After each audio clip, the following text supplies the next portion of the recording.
The shortest path is 6 inches, but the right path starts at your point of origin, goes around your head, and travels to Des Moines, Iowa, before hitting its endpoint. Des Moines, Iowa is hypothetical. Oh, I understand.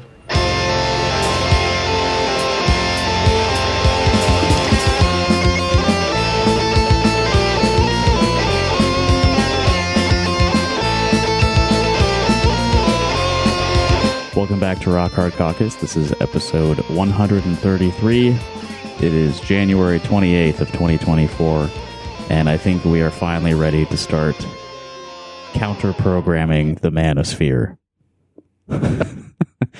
I've got Evan here with me as usual. Hi, Evan. Yes, sir. I'm ready to flood the airwaves with counter content for the Manosphere to make them into good, well-adjusted members of an equitable society. So yeah, that's see how that works out. And we are joined today by a very important guest. We've got Keenan Crow. Keenan, thanks for joining us. Thanks for having me. And do we want to say what your job is so that we sort of make it clear that you are an authority on the subject? I mean, I think we probably have to. Yeah, I'm the Director of Policy and Advocacy over at One Iowa, which is a statewide LGBTQ advocacy organization. And so that also means that I spend a lot of my time on the Hill during the legislative session, directly talking to legislators. Yeah, which seems like a difficult job. I would not be well suited to that, I don't think. Yeah, same here. It takes a certain breed. And perhaps more importantly, you also play guitar and keyboard and do some vocals in the band Arius. Yes, yeah. You got it. Is that the right way to say it? Okay. That is the right way to say it, yes. And you also do a bunch of the production for that band, so. Yes, and for some other bands as well, yeah. Yeah.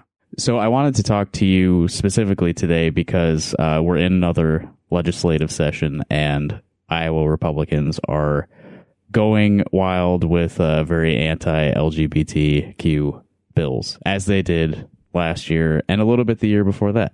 Most years, yeah. They've been really on that recently. And I kind of wanted to we're having this discussion like in the shadow of the death of the Ron DeSantis presidential campaign, despite a vast list of prominent endorsements in Iowa. He got a distant second place in our caucuses. He got... Wait, did he drop out before New Hampshire? He did, didn't he? He did, yeah. Yeah, right. A couple days before, I think. Right. I remember we were recording our show last week discussing the possibility he was about to, and then he dropped out before I released the episode. That's what happened. Yep, on the same day. So I've got pulled up in front of me a list of Iowa endorsements that Ron DeSantis got, and we're going to be hearing a lot of these names again as we discuss all the bills that are being proposed. Maybe most prominently, Kim Reynolds, our governor, endorsed DeSantis, put herself out there in kind of an unprecedented way to support his presidential campaign. Governors typically haven't weighed in that way in our primary. And Bob Vanderplaats, leader of the Iowa evangelical community, also went hard for Ron. And then he got more state legislators than I think any other candidate. Yeah, more than Trump by a good number. Amy Sinclair, Jack Whitfer, Dave Rowley, Mark Costello, Tom Shipley, not related to Jeff Shipley, Ken Rosenboom, Jesse Green, Dennis... Well, maybe Keenan knows how to pronounce all these names. Is it Dennis Guth? It is Guth, yes. Guth, okay. See, these are people that you have to talk to, so you have to know how to say their names. Yes. Another reason I would not be well suited to the job. we have a bad history with names on this podcast. Butchering them. Yeah, if I have to say something out loud, I typically ask somebody before I just guess. I was saying Eleanor Levin's name so incorrectly for the longest time. So. Oh, really? What were you saying? Levin. Okay. It's Levin. Yeah. I don't feel like that's that egregious of a mistake. Still a mistake, though. Waylon Brown, Mike Klimisch, Dan Zumbach. That's Zumbach, isn't it? Yeah. Yeah. No, I knew that. think it's Zumbach. Oh, okay. Oh, Is it? I I don't know know. other I don't know. Zumbox, We'll say So- Zumbach then. but it That's could what be I've a never had different, to say out loud. different clan, you know. So Adrian Dickey, Jeff Reichman. This is one that I've always found difficult. Matt Windschittle. Windschittle, yeah. Mm-hmm. Okay. Do you find that name to be funny at all? Maybe you shouldn't say. I will reserve comments on the funniness of names. Okay. all right, good plan. John Wills, Robert Henderson, Skylar Wheeler. Skylar Wheeler is a big important one. Ann Meyer, Henry Stone, Brian Best. This one was interesting. Steve Holt initially endorsed Ron, and then right before the caucuses switched his endorsement to Vivek, who is I'd say Ron and Vivek were the guys like most gung-ho about their like anti-trans policies. Yeah, I don't know how gung-ho Vivek actually was about policies. He liked to use it as a rhetorical tool, and he had his little Ten Commandments thing, but I'm not sure that I ever heard him talk about a policy related to, I'm not sure I ever heard him talk about a policy, period. But, Yeah. But definitely not in any level of specificity like Ron did. Right. He was more about just taking big swings and having fun out there. Whereas Ron had a pretty extensive record to point to with his leadership of Florida. Yeah. Yes. Yeah. He couldn't get away from what the legislators were doing there. Mm-hmm. Ken Carlson, David Seek. Do you know that one? one? I don't know. Yeah. No idea. Devin Wood, Tom Moore, Brent Segrist, Hans Wills. I don't know if I've ever seen that name Hans before. Wills. Yeah. I don't. Oh no, I've seen a picture of him. Okay. Yeah. He's one of the best dressed people in the caucus, honestly. yeah. A nice sort of blue plaid suit is his like official photo. Yeah. Speaking of well dressed, John Dunwell. I've also always very seen well him in dressed. a bow tie. Yep. He was one of the ones who was taking flack over the Satanist display. Yeah, and for all of what Representative Dunwell and I disagree on, I thought his position on that was actually fairly reasonable. He didn't Which is why he was taking flack. but Which is why he's wearing a bow tie. Bow tie is libertarian conservative. That's a signifier. Tucker didn't know Carlson that. I didn't know that. famously is the bow tie guy. As a personally when he used recovering to be. libertarian, I don't think I ever had a bow tie or a fedora phase. Or wait, there was one of those Milton Friedman or one of those guys like always wore a bow tie. And then all of his like disciples also wore them. Yeah, sort of like Nation of Islam. They've got a similar uniform. They got a uniform. I just think that's funny because there's a lot of gay men that wear bow ties. So it's like, a lot of crossover between libertarian and gay attire, apparently. Yeah, I guess I'd never noticed a trend there with gay fashion and bow ties. Yeah.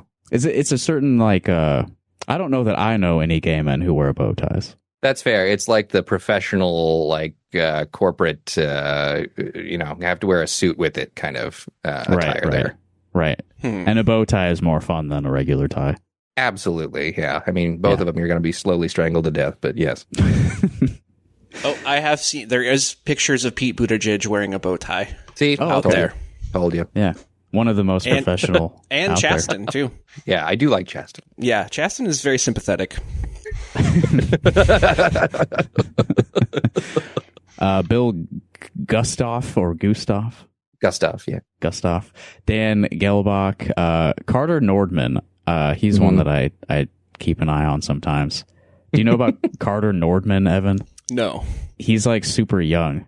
With a name like, Carter definitely sounds like we're going on names here, but Carter definitely gives like young Republican vibes. Yeah. He's 25 and he's a state rep. I have not interacted with him a whole lot. I did see one time that somebody tried to fist fight him, but that was about it. Oh. Like at work or just... Yeah, at the Capitol. It was some goofball who has these like anti-porn bills, and you can always pick that guy up because he's wearing like combat boots with a full suit. That's like the only thing that he wears. And I don't think he's allowed at the Capitol anymore because he tried to fist fight Carter. Does that happen a lot at the Capitol? No. That's a relative rarity. I think that's the only time I've seen something even remotely close to that. Yeah, people are more threatening towards like inanimate objects at the at the state capitol. Like the Satanist thing. Yeah. Speaking of anti-porn bills, that's been like a Sandy Salmon idea in recent years, right? Yeah, I mean, here's one of these stories that I don't know if I should tell, but I'm going to do it anyway. They sent a porn star to my office to talk about this one time. to like advocate against porn? Yeah, a former porn star, and like her position was like porn trafficked me, essentially, and but she did it in a very kind of underhanded. She like called me up and was like, hey, I want to talk about advocacy stuff. And I was like, okay, do that. And so she comes in and was like, sat down and was like, hey, can I record you? And I was like, I don't even know what we're talking about yet. So no, let's go ahead and have a chat and not record me during this process. And so she starts talking. Oh yeah, I just, basically the underlying premise was, I think the gays are really good at advocacy, and can you help me pass this bill? And so I was like, all right, well, let's see what the bill is. And so we started talking about it. And at some point I realized, this is Sandy Salmon's anti-porn bill. I'm just like, there's absolutely no way that I'm helping you with this. And then it comes out, I'm a former porn star, and porn is all trafficking, and I need you to help stop the trafficking, blah, blah, blah. I'm just like, okay, well, this bill literally creates a registry of everybody who like wants to view porn on their computer. And I'm like, right. I don't care what else you have to say about that. I'm just like opposed to this on principle. Right. I don't think that's really the way to solve the trafficking issues. Yeah. No, not even remotely close. Is this a way to solve the trafficking issue? And anyway, we went round and around and around, and eventually she got kicked out of the office. So fun story. Yeah. And, just information for our listeners, Keenan did consent to being recorded right now. So what you're hearing is agreed upon. We did not trick him into doing this. And then the rest of Ron's endorsements were Phil Thompson, Dave Dio, Dean Fisher, Tom Dieterman, Norlin Momsen. Mm-hmm. Yeah, I remember that. I remember that name. That's a fun one, yeah. Mike Vondren and Taylor Collins. So a really long list of people who are elected to the Iowa legislature who put themselves out there to support Ron DeSantis, who has failed pretty badly to overtake Donald Trump. Yeah, and most of these folks are on the social conservative side of the caucus, too, I'll point out. Like, if you would have given me that list, I would have been like, yeah, that's probably a list of people on a bill that I don't like. Not all of them. There's a handful of moderates that you just listed, but most of them are on the social conservative side. Yeah. Right, yeah. And that's as opposed to the list of Trump endorsements, which includes one of our favorites, Sherry Lynn Westridge, former member of the Rentals. Yes. We always have really good conversations, Sherry Lynn and I. We don't agree on policy at all, but she's an interesting person. Yeah, absolutely. Were you about to say something, Evan? Oh, I was just going to say that Amy Sinclair is the president of the Senate, and she was among that. She was the first name you listed, I think. Yes. Yep. So just wanted to point that out. Mm-hmm. And Jack Whitver was the second name I said. He's majority leader. So two very prominent legislators. Basically the two people in charge of the Senate there, yeah. Right. So, Keenan, I believe you are responsible for this list on the One Iowa website of bills currently under consideration, right? Yes, and I think I just updated it. So it should say updated on 128 if you got the latest version there. Oh, wow. Okay, yeah. I had an old tab. I refreshed, and now we're looking at current information. Good deal. So this includes a lot of bills from last year's legislative session. So these can still come up for debate, right? Yeah. So the way the Iowa legislature works is off of the 2-year cycle. So every House member and half of the Senate gets elected every 2 years. And because we have the same legislators in there for a 2-year block, anything that's introduced in the first year that isn't essentially passed is automatically goes up for eligibility for debate for the second year. So it doesn't carry over in between cycles, though. So like next year, the bills introduced this year are not going to be eligible for debate, but it does work for the second year of a 2-year. I see. Okay. Yeah. I don't even know where to start. So maybe we should try to find one of these that you consider to have a high chance of being passed. Sure. I think this year one of the biggest threats are the religious exemption type pieces of legislation. So there's a couple of them that I would consider threats. One is kind of nicknamed RFRA, or the Religious Freedom Restoration Act. As everyone knows, they name things just to make them more palatable, right?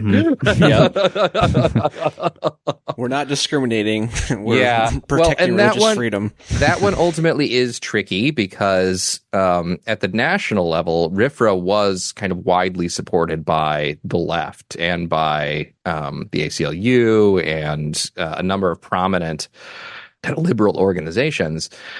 And the reason for that, it all came about because of a case called Smith down in New Mexico. It was about an individual who took peyote for a Native American religious ritual and then lost their unemployment benefits. And everybody was basically like, well, that doesn't really seem right, that you, just because you participate in a religious ceremony, even though you're a member of a minority religious group, that you would be punished for that. And so RFRA was established essentially to be a shield for those minority religious beliefs. Now, unfortunately, the way that the courts have interpreted a lot of these provisions have made it into a sword for majority religious beliefs, and in particular the language around substantial burden. It now seems to mean any burden at all. There's recently a case of a group of nuns who didn't want to check a box on a form so that they could opt out of providing contraception. And that was the checking the box on the form was interpreted to be a substantial burden. That doesn't feel very substantial to me. And so that's why, even though there was kind of initially support behind this RFRA movement, and we still do have the federal one, but the federal one does not apply to state statutes. So there's about 25 other states that have these, and they vary relatively wildly from really, really horrible stuff to not so bad, based on how those state courts interpret that and what kind of other protections are in place. But the real meat and potatoes of it is it allows people to kind of opt out of whatever they would like. There's no nexus. It's not just civil. It can also be in criminal law, and the burden to overcome it. It's kind of the staunchest constitutional test that we have. So it's, unless you're being physically harmed or something, you're probably not going to overcome that religious exemption in those cases. It also, even if you don't necessarily win, it encourages people to test the limits of it, right? To discriminate and then see if they can get away with it. Right. And this is kind of the it comes out of the baking a cake for a gay couple thing. That was part of this. Yeah, absolutely. Which is always a weird conversation to have, especially when you have folks like Bob Vanderplaat saying, "Oh, well, this will, make a Jewish butcher butcher a pig for you," and that's just not how it works, right? Like, if you provide service X, you just have to provide service X to everybody, regardless of who they are. They can't force you to provide service Y, but if you provide service X, you provide it. And the cake thing was very silly because there's no substantial difference between a gay cake and a straight cake. Like, that's just not a thing. So if you provide cakes, you provide cakes, regardless of to whom they are going. I also remember the big Obamacare debate about the religious exemption for contraceptives. That's kind of what I was alluding to with the checkbox, right? Yeah, absolutely. And I think Hobby Lobby is actually where everything went south for RFRA, and the left kind of was like, well, I don't know about that interpretation. That's not really what we meant. Right, yeah.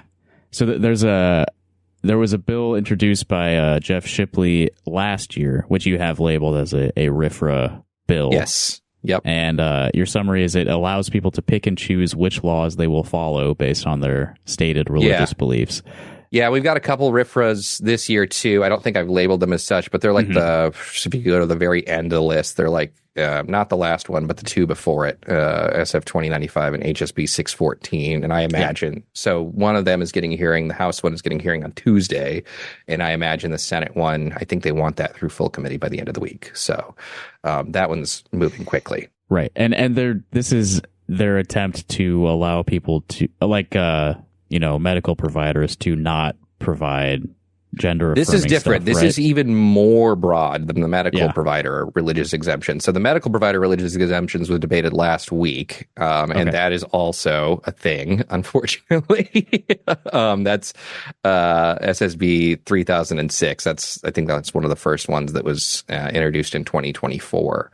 So that one's about religious providers, facilities, and insurers. And I continue to maintain that facilities do not have religious beliefs, but well, and insurers, like it's right. You say here that it allows insurers to say a procedure violates their conscience and refuse to pay. Correct. Like your job. A lot of insurers are going to get consciences really quickly. Right. Yeah. Any reason they can have to withhold those funds. Man. Yeah. Yep. You bet. And I mean, I guess to the credit of the drafter in this case, that one is not just religious. That is any moral or conscientious objection. So you don't have to claim a religious nexus there. Okay, and so you say that the bill that's even more broad than that. What would be like an example of like how somebody could take advantage of that principle? Yeah, absolutely. I mean, we've got some real world examples, and then we've got like theoretical stuff. Yeah. The long and short is that people are going to, in particular, what they want to allow people to do with this is they want to allow people to not serve LGBTQ people in some way, shape, or form, right? To opt out of some sort of civil rights protection, whether that be for public accommodations, which is like providing goods and services, so hotels, sandwich shops, car rentals, all that stuff, or credit practices, or housing, or whatever there is a protection for, they're trying to find a way to opt out of that in some way, shape, or form. This can have some really bizarre consequences. The one that comes to mind right now is Perez v. Paragon Contractors out in Utah. This is a fundamentalist Mormon sect that was using its school essentially to have children run heavy machinery like nut harvesters and stuff like that.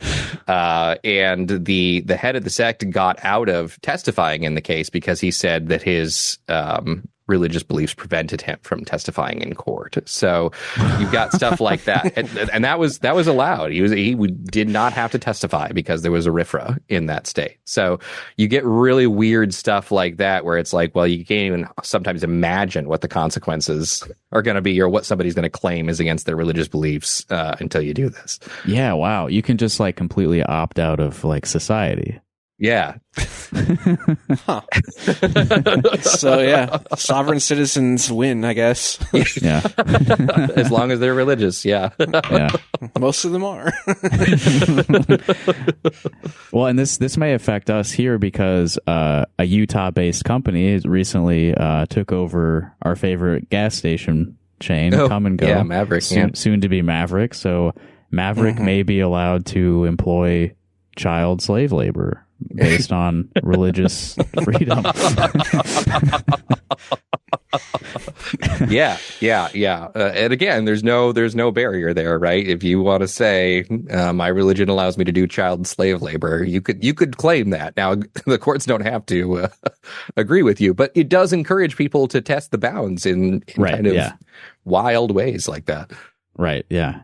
Well, since you brought up, basically revoking civil rights from certain groups of people, that is explicitly proposed in House File 2082 from our good friend J. Dog Shipley. Shipley has been tweeting about this, and I have friends who have been texting his personal cell phone number and engaging in extensive conversations with him about this. But basically what his bill proposes is that gender identity is taken out of the Iowa Civil Rights Act Mm-hmm. And I don't know if this is actually in the bill, but he's saying that it should be instead classified as a disability. That is in the bill, yes. It's in the bill. Okay. It is in the bill, yeah. So J-Dog sort of specializes in this kind of like insincere bad Trolling. faith. I think that's trolling. Yeah. It is. He's like, I'm doing this because I actually care about them more than you do. Despite, every trans person who's talking to him saying, I do not want to have my rights removed from the Iowa Civil Rights Act. I think this would be bad for me. He knows better than they do about their own lives. I guess what else do we have to say about that? What's going on here? So the long and short of what's going on here is there is a group of legislators who do not like that this is a protected class. Yeah. Their kind of barrier to this up to this point has been, we don't like it, but we also don't like the idea of taking rights away from people. And so the way that they're kind of getting around it with this legislation is they're saying, we're not taking it away. We're just reclassifying it. And now it lives in the disability area rather than as its own class. There's a number of reasons that that's not correct.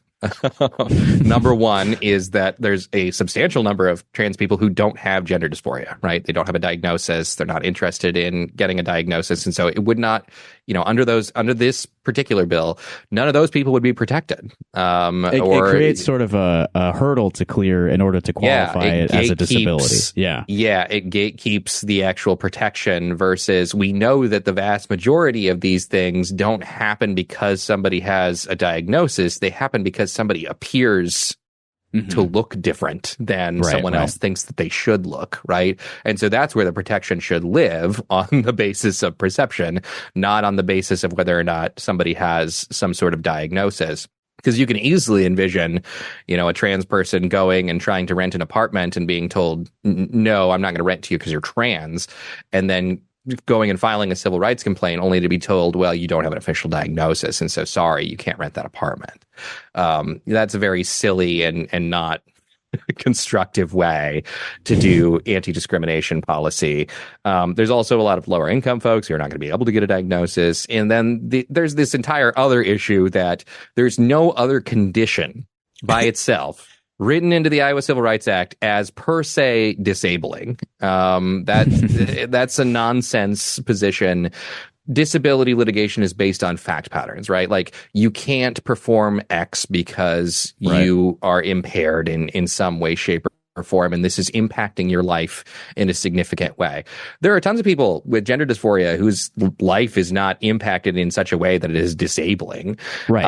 And so not only is that not particularly helpful in a civil rights sense, it's also not particularly helpful in a disability sense, because now you're really muddying the waters in terms of what kind of impairments people have to have before they get classified as a disability. And again, writing a specific condition into there is very silly, because any sort of condition is going to have folks who have it very severely or barely have it at all, and it's not disabling. So there's a number of problems with this. I won't go into literally all of them because there's even more, unfortunately. But yeah, I also saw that he was tweeting. This was a very interesting one yesterday. Here, I'll just pull it. It says, is it lawful to use a credit score to evaluate a transgender person's loan application, or would that criteria create a disparate impact? I'm not going to address that with him, but I will address that here because that's I just think my not question how... was, what are you talking about? What are you talking about? Are you insane? So first of all, as a legislator, you have access to this entire agency called the Legislative Services Agency, and you can ask them all of these questions, and they will tell you exactly how these things work. You do not have to have a hearing in order to determine how these things work. But that's kind of how he's portraying the situation. Is like he has to bring these topics up. He has to, because we have to figure it out. Yeah. That's nonsense. Not only could he ask the LSA, he could ask any commissioner on the Iowa Civil Rights Commission how this works. He could read a book about how anti-discrimination protections work. He could look up any of the legal cases surrounding this and see what the rationale was for awarding damages. There's a number of different ways. Actually, a subcommittee is the worst way, because all you're going to get is people essentially saying, don't take our rights away. You're not going to get a deep dive into the mechanics of how civil rights protections work. So, for your listeners, though, I will happily tell you how civil rights protections work. The massive people telling you don't take my rights away, they'll be just summarily, dismissed, ignored completely. Right. Yeah. As if that shouldn't be enough for you to not pass this. So civil rights protections work with what's called a but-for test. In other words, but for your membership in the class, you would have gotten this thing, whatever it is, whether it's a car rental or an apartment or, whatever else. So a credit score has nothing to do with someone's gender identity. So that does have literally no impact on that at all. And I think I mentioned something to this in my reply. The mechanism is exactly the same for race or for religion or for anything else, right? It's not like it's a special area of the code. It just says, this is one of the classes, and here's all the things you can't do to these various classes. It's not like, oh, and by the way, for gender identity, here's this extra section of things that you can't do.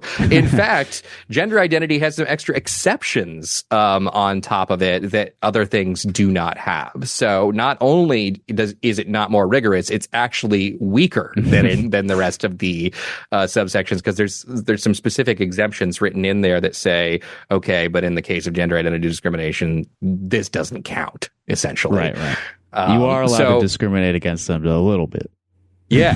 They wrote that in there in terms of Medicaid, and they wrote that in there in terms of a few other things, restroom access in schools and a number of other exceptions that are specifically written in. So it's actually the weakest protection out of all of them, not the strongest in any way, shape, or form. Yeah. So, evaluating somebody with a credit score, totally allowed, because it has nothing to do with the protected class status of that person. Evaluating somebody with a credit score and then picking the person with the worst credit score because you don't like transgender people. Yeah. Now we're in the area of something that could maybe be raised as a civil rights complaint. So this brings up it seems like overall very difficult to actually enforce these civil rights laws in the first place. It is. Yeah, because, it is. If someone made a decision like that, well, this person's trans, so even though their credit's really good, we're going to give it to someone else. But no one ever really knows why that decision was made. I mean, but you don't have maybe conclusive proof. Mm-hmm. Right, correct. That's part of the reason that keeping these protections in is so important too, because most of the time people are not going to be as stupid as to just say, I'm doing this because you are a member of a protected class, right? They're going to couch it in some other rationale. But when this is part of a statute, that means you can sue and you can go into discovery and you can start digging through and establishing fact patterns, it seems like these 3 transgender people came in to rent this apartment and they were all turned away, but these other 3 non-transgender people came in and they were not turned away. And so, now we've got something that we can actually go off of to demonstrate that people are being discriminated against because of class-based status, or they're actually telling folks in their email or their text messages what they're really doing, and they're not telling the person that they're discriminated against what they're really doing. So that discovery component is actually a very important component to keep there, because if we get rid of this protection, we get rid of that discovery. And then not only are we not able to bring the claim forward, we're not able to establish it in any way, shape, or form. So people aren't going to go to the press when they have no evidence. People aren't going to raise these complaints at all if they take this class stuff out of the code. So it's not just bad because the words are missing. It's there's a lot of really important mechanisms that we're getting rid of in the process. Right. I do support, if he's, inching closer to this, abolishing credit scores. Is that on the table, do you think? I wish. I mean, I think if his pitch is, oh no, this will abolish credit scores, there would be a lot of people on both sides of the aisle that would be like, okay. Oh no. Yeah. Or maybe, so sad about getting rid of the credit scores. Maybe, a negotiation that we could reach a deal where yes, gender identity is removed from the Iowa Civil Rights Act, but if you belong to that class, you get like a bump in your credit boost. score. Yeah. That sounds kind of like a social credit score to me. I don't know about that. Yeah, not sure we can get behind that one, but you also, of course, briefly mentioned bathroom access, which is sadly also still being discussed, despite this, I thought, being resolved nationally many years ago. We thought so too. We're arguing about this again. Thanks this year to Sandy Salmon, but thanks last year to Hayes. I forget who that was, but Helena Hayes. Yeah, right. 2 years in a row, this has been proposed in a bill. Yeah, more than that, actually. Yeah. I think they proposed bathroom bills for like the last 6 years, honestly.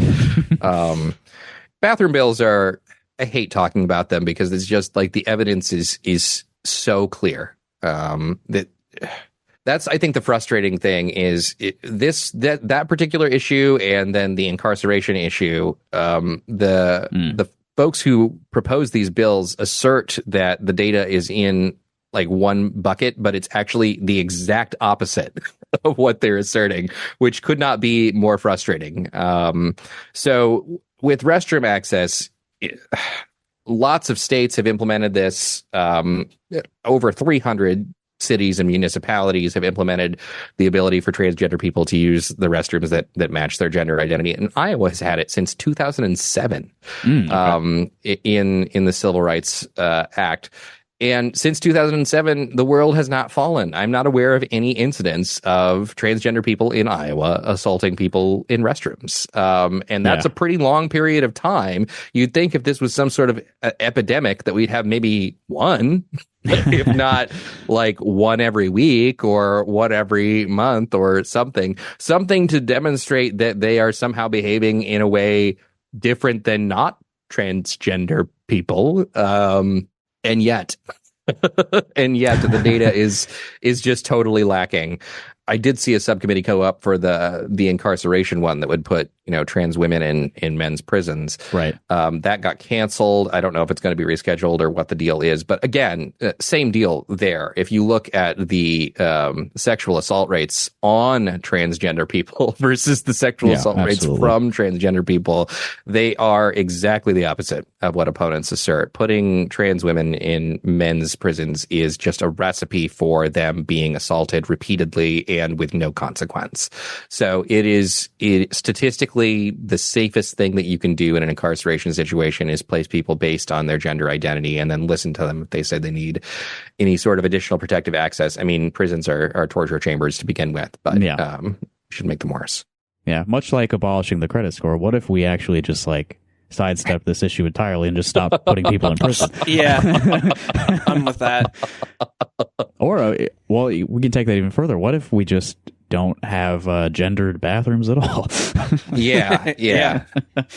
I mean, and I've had some folks even from the far right that I think I really wish that they would actually come up with this bill, because we have a lot of agreement on, number one, making stalls better so that there's not gaps in them, and requiring that they actually don't show anything. And number two, just having gender neutral restrooms with full ceiling to floor stalls. That is something I think everyone can get behind. It would make the situation better for everybody. Mm-hmm. Yeah. Who designed that? I guess it's because so they can look in to see if people are like shooting heroin or something. Like it's all incarceration state stuff. Yeah. It's all surveillance. Yeah. There's also often a gap between the cleanliness of one bathroom versus another. But if we were all using the same rooms, like there's just a uniform level of cleanliness. Yeah, keep everything the same level of like a little bit disgusting, and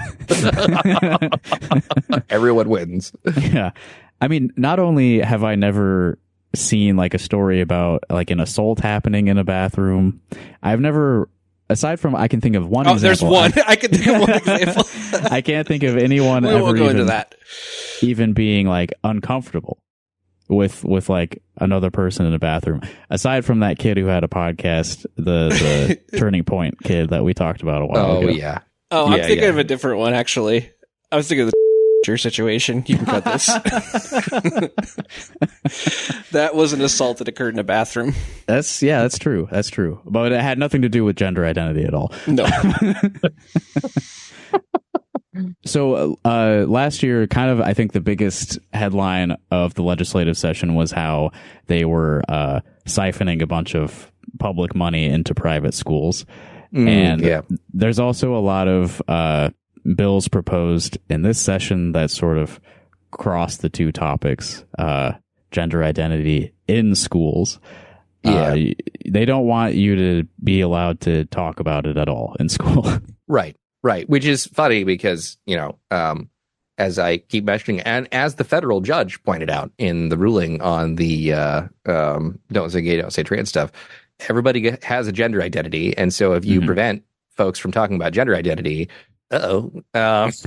we're all you're in a very difficult position. You either have to refer to everybody as genderless or like not mention that they're a certain gender, which I don't know. Again, this just seems like an untenable position to me. What they really want to do is say, don't talk about transgender people, right? But they can't do that because that's obviously unconstitutional.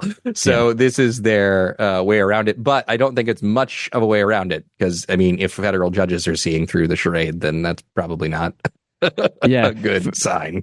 I'd say that, on the whole, federal judges are probably not inclined to see this in a progressive way. Yeah, exactly. They're not. It's not like they're looking at it like I'm looking at it. They're looking at it like a federal judge is going to look at it, and even they see what's going on. Right. One that I thought, like a very specific one that I thought was really strange was there's a bill about like if you're teaching a foreign language in a school, you're not allowed to use gender neutral terms.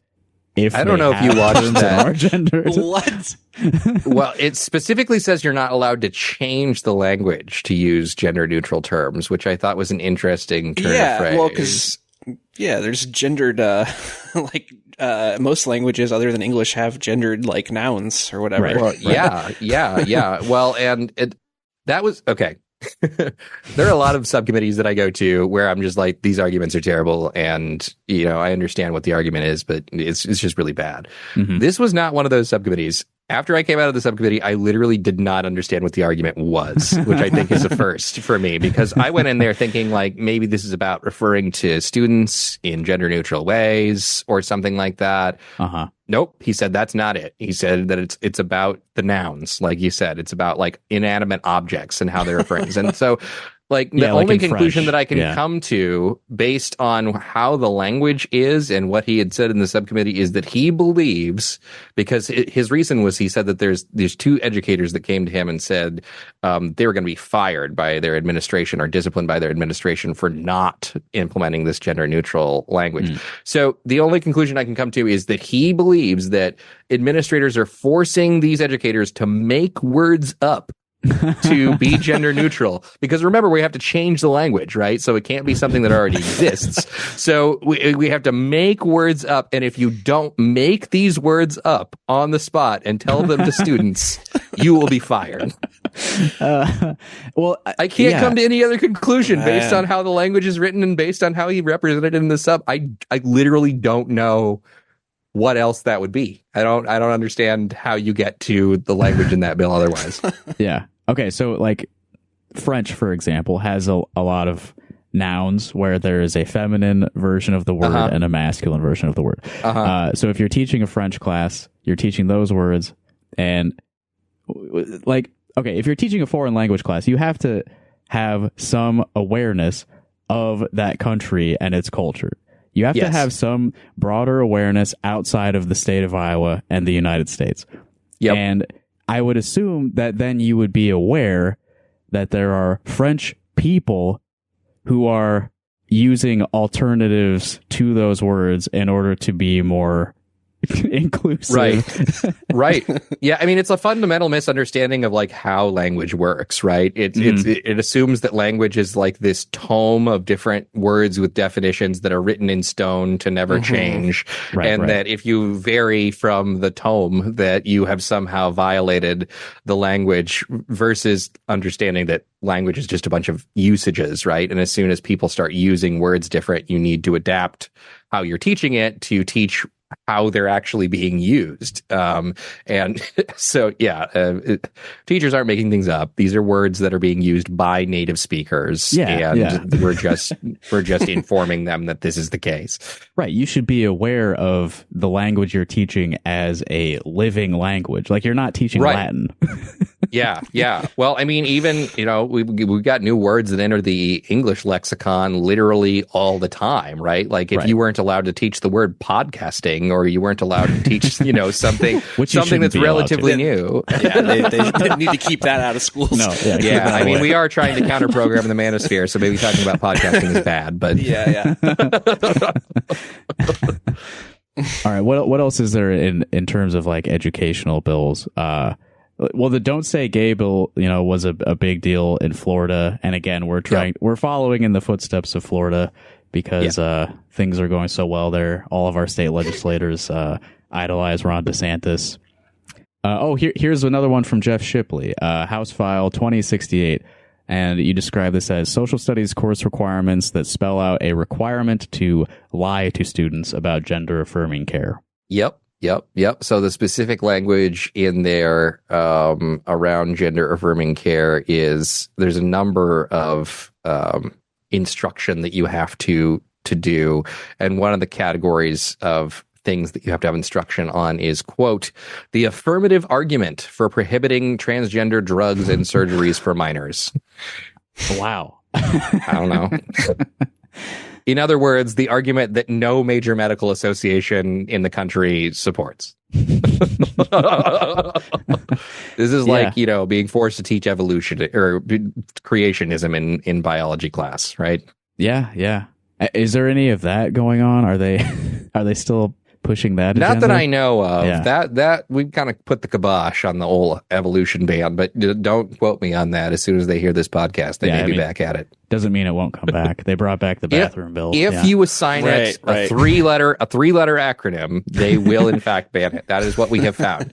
From DEI to CRT to SEL to, if it's got a three-letter acronym, we're in trouble. Yeah. Well, I would think then that, LGBTQIA, we have enough letters in there now that it should be outside of the scope. I really thought so. Well, yeah, there's been a big push to defund DEI. Maybe, I don't know if that's totally within the scope of your work, but, Oh, yeah, it is. Absolutely. I mean, I think I was the only speaker that wasn't a student at the Regents meeting. Yeah, I remember you talking about how they did the legislature's dirty work and banned DEI programming on their campus. And again, if you watch that debate, they're trying so hard to give the benefit of the doubt to that policy that they end up talking themselves out of what the policy actually is and actually does. They just spend a whole lot of time being like, so it probably wouldn't ban all of it, right? And then people being like, I mean, yeah, it probably pretty much would. And then be like, oh, I don't know, though. There'll probably be some. It'll probably be fine. So, I mean, DEI is sort of like the most recent in like institutional efforts to like let people be comfortable and not persecute minorities. So since it's a fairly recent reframing or rebranding of those efforts, like how successful have they been? I mean, they've been constantly under fire since it began, so it's been a little bit undermined the whole time. Yeah, I mean, it's questionable, right? Yeah. It really is dependent on the programming itself, rather than just being under the banner of DEI. I would not want to, and would be very suspicious of anybody that says any DEI effort is a good effort. I think that's obviously false. Yeah. And in fact, there's a lot of them that aren't super great. But to just say that, as a category, any efforts towards this end are bad and therefore forbidden, I think that's even worse than some of the maybe shoddy programming that was happening in certain areas. I think colleges probably do it a little bit better than corporations do anyway. And so if you look at the campus programming, a lot of times it's being pitched by students and by students from those groups. And so it tends to be substantially better, at least in my opinion. So taking it off of university campuses, I think, is actually quite a detriment to those students. What I talked about when we had that subcommittee was, I'm a UNI alum. And so when we had that, I was just like, well, I'm just go to the UNI DEI website and see what the programming actually is. And all I was seeing on there was like Black History Month programming and programming around MLK Day. And they actually handle the ROTC students and like help them navigate if they have deployments or if they have trainings that they need to get to. They handle all the disability accommodations on campus. So it's stuff that people need and from groups that they even actually like generally, right? Like military and things like that. And yet still the pull from the talking point is still too much. And so they will just break all those offices apart and say, well, let's just give all the money to the military folks or, whatever else, instead of providing it to students that might actually benefit from that programming and feeling more included on that campus. So, I mean, the long and short is banning it is a terrible idea, even though it hasn't necessarily been like the best thing in the world, right? Anytime you have a corporate idea of inclusion, there's going to be some compromises made, and sometimes those compromises are going to impact the credibility of the program. I've done some corporate DEI training before, and I would say it's not very woke. And actually, I will say the one I did was actually presented by the ADL, and it was it wasn't even like our own like HR department. They like outsourced it to the ADL, which I will say generally, if you're going to do it, probably don't keep it inside your own HR department. Go find an expert. That's true. Then there's no argument at all that it's only there for PR purposes. Right. Absolutely. Yeah. And One Iowa does trainings for businesses and corporations and things. I think our trainings are quite good, but of course I'm biased. Right. Yeah. But again, it just varies. It varies significantly on the content that you have, on the trainer that you have delivering it, are the two biggest things. Right. Well, when you mentioned speaking at that Regents meeting, it reminded me that I also saw a video of you speaking at like a subcommittee meeting or something about, there was a bill about like, bringing school chaplains into the chaplains one. Yeah. And your argument was that would open the door to more Satanism in public schools. Correct. Yes. Yeah. And I don't know if you saw the Friendly Atheist article that came out after that, but he literally asked Lucian Greaves from the Satanic Temple if they would be interested in sending some chaplains to Iowa, and they said they were interested. So, and then we're going to get another, like some failed like legislative Mississippi candidate driving up here to kill a school chaplain or something. To drive out Satan. Man. Yeah, I don't want to have to talk about that in the podcast anymore, but I will support their efforts. Yeah, we've been like even-handedly like supporting Satanists and pissing them off over the past couple months. I think that's the appropriate position. I have nothing against the Satanists in any way, shape, or form. In the same way, I have nothing against any other minority religious belief. But the Satanic Temple is a little bit of a different game because it's there specifically to do this kind of stuff. So they have a political purpose, right? Yeah. All right. Well, we're coming up on an hour. Are there any other bills that you would like to point to specifically? That's an interesting question. In terms of the stuff that is kind of actively moving, maybe the other one that I would point to is the conversion therapy preemption bill that prevents cities and counties from banning conversion therapy, which I think is a misnomer. It's not therapy at all. It's a dangerous, discredited practice that is aimed at changing the sexual orientation or gender identity of a young person. That's what it is. That's probably a better way to refer to it. Yeah, we like to put things plainly on this podcast.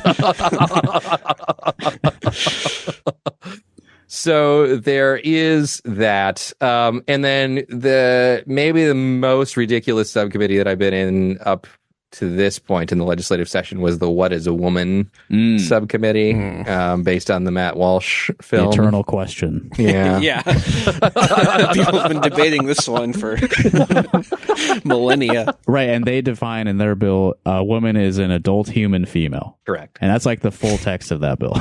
That is the full text of that bill. The thing is, though, that it goes in a pretty dangerous part of the Iowa Code. It goes into what's called the statutory construction definitions. And those are what judges look to define certain terms. And if they see something like this, they're going to go, uh-oh, well, the legislature meant for me to look at this before I analyze anything further, right? Like this is step one. Statutory construction is like step one of the analysis. And woman is mentioned over 100 times in Iowa Code. And I haven't gone through all the different mentions of them, but one that I'm worried about in particular is in cases of things like rape, things like that, where if somebody needs services, sometimes those services are tied to being, quote, a woman. And if that person's a minor and not an adult, as they have put in this definition, they may no longer qualify for those services. Additionally, you're going to have judges coming up with every definition under the sun of what female means, because that's not necessarily a clearly defined term, and especially if we're talking about an intersex person, et cetera. I'm also not completely sure in this case, if you're trans and you just want to say you're female, there's nothing that stops you from doing that. And female is not a lot of people would argue that, them. Especially if you've gone through HRT and things like that, you are female, essentially. Even if you haven't. If you've legally changed your gender marker, you're legally female. So, of course, yeah, because they use that terminology on your driver's license. Yeah. Yep. So I'm not actually sure what this bill does, aside from being a rhetorical point that people can point to. I had some fun with that subcommittee. I had charts printed out, and I had a whole thing of different intersex conditions and all that stuff. And they went, "Yep, very cool. Not listening. Bill passes." We are willfully ignorant, and we went through how complex we went through how complex sex is, and all the different components that make it up, and when they happen in your life period, and then Danny Carroll from the Family Leader got up there and said, Jesus says there's two. So which I don't know how true that even is. It's not. I mean, especially if you consult people who are very versed in Jewish history and theology, they would not tell you that's how that all shakes out. There's a lot of eunuchs in the Bible, for example, which may categorize things differently. Keenan, can you define what a woman is as concisely as that bill? As concisely as that bill, no. The frustrating thing is that people think that is such a gotcha, but it's like any other ontological question, right? It's like, what is wetness? Like, how many water molecules make something wet? You're not going to come up with some sort of exhaustive definition that everybody agrees on, because ultimately this is a tough ontological question that has a lot of different facets to it. And so, I view we could define woman, for instance, in a historical way. We could say that this is what these societies thought a woman was, and this is what those societies thought a woman was. But I think ultimately what feminism means is that we don't have an exhaustive definition of this, and that we're not going to limit ourselves to all the different ways that this could be a signifier for certain people and certain groups in certain ways. And so the fact that they want to hammer down that definition, and the fact that it does exclude quite a lot of people in the process is ultimately just an anti-feminist kind of patriarchal way of thinking about gender. Yeah. Exclusion is the goal, I think. Yeah. Yeah. And you'll notice that with a lot of this legislation, that it's not ever defining woman and man, that it's always defining woman and not woman. And if you can't meet the kind of rigid criteria that they have in place for a woman, then you fall into the not woman category and you will be judged according. This is also the case with their athletics bill, right? Like you have to be woman for all this stuff. And if you're not woman, then you go into this other category and you can't play with women in the sports arenas or whatever else. So yeah, it is very interesting when we get into this weird woman, not woman thing. They're not interested ever in defining man. They're not interested ever in restricting things on the basis of who a man is. It's always just, here's this woman category and everything that is not in this category is over here and we don't care about it. Yeah. It's a strange way to view the world. It's almost like it's about controlling women under the guise of protecting them or something like that. Yeah. Yeah, it is almost like it's a control aspect there. Well, Keenan, do you have a couple minutes to listen to a couple of voicemails we got from people who listen to this podcast? Sure. Okay. I don't know if you are a regular listener to our program, but I am an occasional listener. Okay. So I get the premise. Yes. Over the past few weeks, we've been getting calls from a guy who lived in the same building that the Vivek Ramaswamy Iowa team was living in. And so he was giving us updates on how that was going. So here's another update from the Vivek apartment guy. Can you hear me? Over. Come in, Rock Hard Caucus. Over. This is Vivek's apartment guy reporting from deep behind enemy lines. I thought he'd leave when he dropped out of the race, but no, he just barricaded himself and his family inside our building. I've been holding out since the snow started. There's not much more left that we can do.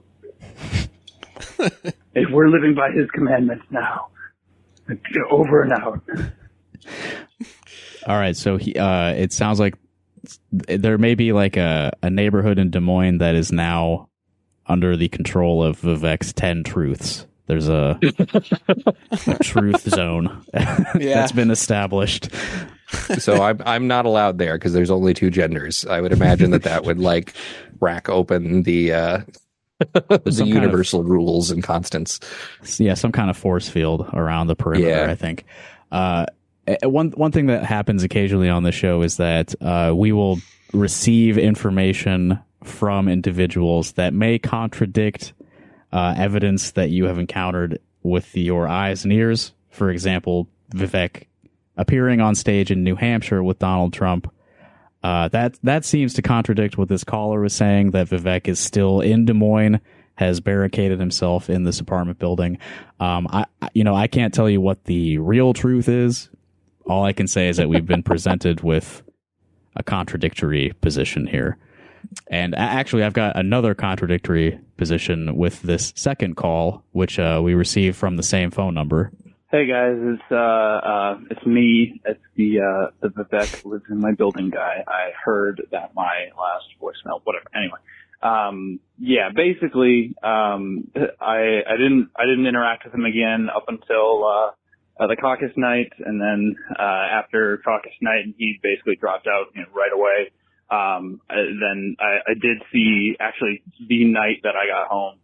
On caucus night, both of his rented Florida plate Escalades were, or Escalade likes, I guess, were in the garage in there when it was so damn cold, and they were like packing stuff in. So I think they were kind of getting ready for a speedy exit, and I haven't seen anybody from the campaign or him since. So. They out. Anyway, thanks for going on that adventure with me. That's a core memory now. So pretty cool stuff. Thanks, guys. Bye. Okay, it sounds like they maybe are using fake Escalades. is that something? they were Escalade likes, imitation Escalades. Straight out of a mid-2000s rap video. I guess that makes sense for Vivek and his big Eminem fan. Eminem stuff. Yeah. You better lose yourself. It sounds like the team was like fleeing the state with their tails between their legs. Yeah. Did anybody see the Ben Shapiro rap, by the way? I saw with Tom McDonald, the white I thought it was conspiracy AI. rapper. I thought it was AI at first because like the delivery is just so stilted and like robotic and weird. But no, it's real. I haven't like listened to it or seen the actual video. I just saw the still from it, where Ben was wearing like a "Facts Don't Care About Your Feelings" sweatshirt, stylized after the Dare logo. The Dare logo, yeah. I found out about Tom McDonald because there was a guy outside of. I was waiting for the bus. There was a guy at the bus stop with like a loud Bluetooth speaker who was playing Tom McDonald music, and I was like listening to the lyrics. I was like, "What the hell is this? This was my first introduction to Tom. I'd never heard anything from Tom. You don't before want this. to. It's so bad. I surmise. It's so bad. I mean, I saw like I heard of him as a joke, or like someone sent it to me as a joke, and then I actually like looked into it, and I was like, oh my god, like this is so bad, and there's so many people who are so sincerely into it. It I mean, disturbs and me. his part of that rap is like not even as bad as Ben's, which is saying something. Wow. Ben has a musical background, so I guess it makes some sense. I know. He would have some rhythm. Yeah. Well, I thought he would, have a little bit more sense of how to say words in rhythmic phrases, considering that he understands music, but Yeah. I was everybody can rap. I was just astonished to be hearing like these terrible lyrics like in a public forum. Like, why are you proudly playing this for everyone around you? You should be way too embarrassed. One other piece of news I wanted to mention briefly, because it's related to the Iowa legislature. Laura Bellin has been reinstated as a legitimate member of the press in Iowa. So congrats to her. Good for her. Yeah. Did you see Steve King congratulating her as well? That was I sure did. Wild. Yeah. He has been pretty interesting in recent months. I don't know. It's not respect exactly, but it's like he seems to be a more principled person than a lot of elected officials. Yeah. Yeah. I mean, his principles are sometimes horrid, They're but terrible, he sticks by them, which I mean, there's a certain level of respect there, I guess. Right. Yeah. And as it relates to, the ongoing persecution of gender non-conforming people, is that like a broad enough category to include all? Yeah, I think so. Yeah. So, in recent months in Iowa City, a number of trans people have been, charged with crimes for participating in protests, and and non-transgender people, cisgender people like me, were not charged with those crimes despite being present at the same protests, participating in the same activities. There was the Iowa City Human Rights Commission issued a statement about that ongoing issue. There was some. We've issued statements as well. Yeah. Oh, good. Yeah. Good. That was a really good statement for the Human Rights Commission there. Mm-hmm. And there was an Iowa Public Radio piece by Zachary Oren Smith interviewing my friend Tara McGovern, because Tara is going to trial for those charges. Go to joco7.org to find out more and help if you can. Yes. But yeah, it's been good to see more like bigger attention on this, because I think most people are opposed to the way that this is being carried out. County prosecutor Rachel Zimmerman Smith, you should drop the charges if you're listening. Yeah. Agreed. It's definitely seems to be a case of protesting while trans going on here. And by the way, if you're listening to the podcast, you can scroll back in the feed and listen to I Hear I See Radio episode 128, where I interviewed Tara mostly about music, but we did talk about their legal situation a little bit. Oh, by the way, our phone number, if you want to call and tell us about what's happening at your apartment building, 319-849-8733. We'd love to hear from you.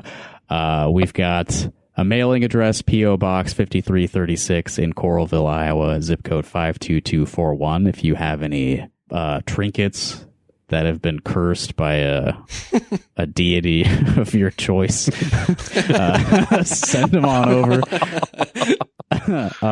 Well, Keenan, do you have anything you'd like to plug? One Iowa check it out. Check out the list that Keenan has compiled of awful bills. Yeah, I mean, well, I guess when will this be airing? That'll determine what I plug. I'll get this out later today. Okay, so Wednesday, we're asking people to show up for the hearing on that bill to remove gender identity from the Civil Rights Act. We are going to be rallying and testifying against that. So show up. It's at noon on Wednesday in room 102. So that's on the first floor on the north side of the rotunda. We'll be wearing purple.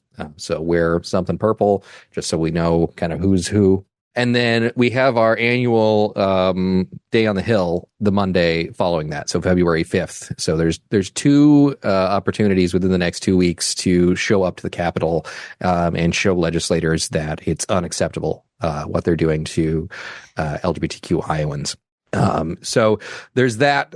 There's a number of other subcommittees that'll be going on. Follow us for more information on all that stuff. Like I said, that there's a RIFRA going up on Tuesday as well.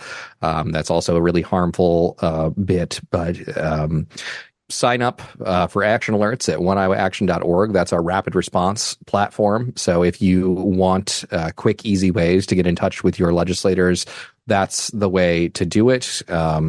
Right now, for instance, we already have a quick, easy form that people can use. You type in your address, it automatically pulls up who your representative is and gives you some model language and all that good stuff.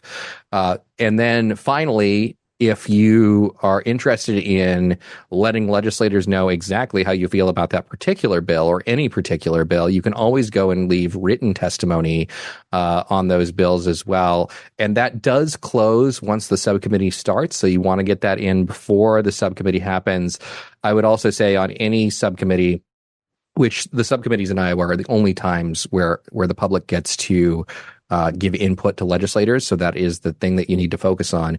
And even if you are planning to speak, I would say always go and submit those written remarks first, just in case you don't get the opportunity to speak for whatever reason, then at least you've left your written testimony there for legislators. And we can use that, of course, for a number of different things, including future litigation and things like that. So it's not just a futile exercise. I would say that it is actually important to leave written testimony and to show up to the Capitol and just make your voice heard, because there's really no resistance other than that. And if they don't see any sort of consequences for this kind of stuff, it'll just keep happening over and over and over again. Yeah.